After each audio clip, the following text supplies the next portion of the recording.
So he's just castled his king, so I'm going to give up my bishop here because now he's got this damaged structure, and I'm going to go and attack it right away. Knight to h4 attacks his pawn right away. I'm looking to win a pawn, so my opponent brings his king over here. Now I'm going to play queen to d3, develop my queen into the game, and I'm also attacking this pawn. Now my opponent is playing with no fear. He's just played pawn to f5 on his kings here, so his queen's attacking my knight, so let's just come back with my knight, and I'm looking for a check here. So my opponent brings his rook over, but now you see I can take this pawn with check with 1-1 pawn. My opponent comes here.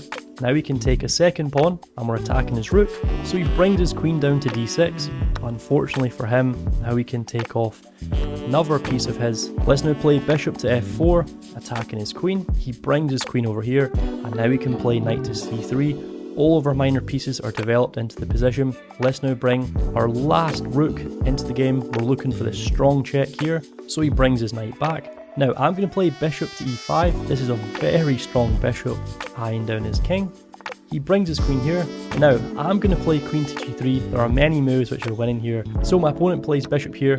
Now let's take off the queen. And as you see, we're in a completely winning endgame here. So let's see how we'd convert it. First, let's play a3. I'm going to look to further expand in the position. Let's now bring my knight into the game. Now let's bring our bishop back, attacking this pawn, and also offering up the exchange of the rooks. He doesn't accept, but now we can take this pawn.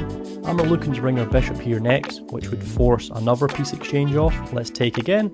And now I'm going to play pawn to b4. I'm just going to look to use these 3 extra pawns I have on this side of the board to promote themselves to a queen. He brings his knight into the position, so let's take another pawn. He now pushes this pawn down, but now he can play pawn to g3, attacking his knight. And when he comes here, I'm going to bring my rook up to the 7th rank, attacking his bishop. He brings his bishop here. Now, as I said, passed pawns must be pushed, so let's keep on pushing this pawn up the board. Now I'm just going to come here, stop him from pushing his pawn down anymore. I could have actually taken off his knight there. I missed this move. Passed pawns must be pushed. Let's push this one again. He's most likely going to... Okay, he doesn't bring his rook there, but now you can see I can bring my rook up, and he's going to have to exchange, and I make a queen. Or if he takes off the pawn, I'll win a full rook. So he takes off the pawn, but now he can take his rook. He takes off our knight, and now we can take this pawn here. And we've got a completely winning endgame still. Let's bring a rook behind this pawn. We're looking to push it. And let's bring a rook here, attacking his bishop. He gives it check. Let's come here. And now we can bring a rook here, attacking his bishop. And we're clearing the path for our pawn. Let's bring a rook down. Knights are tricky, you got to watch them in the endgame, but as long as you watch out for the forks like I have, then you can see we're just simply looking to make another queen in the position.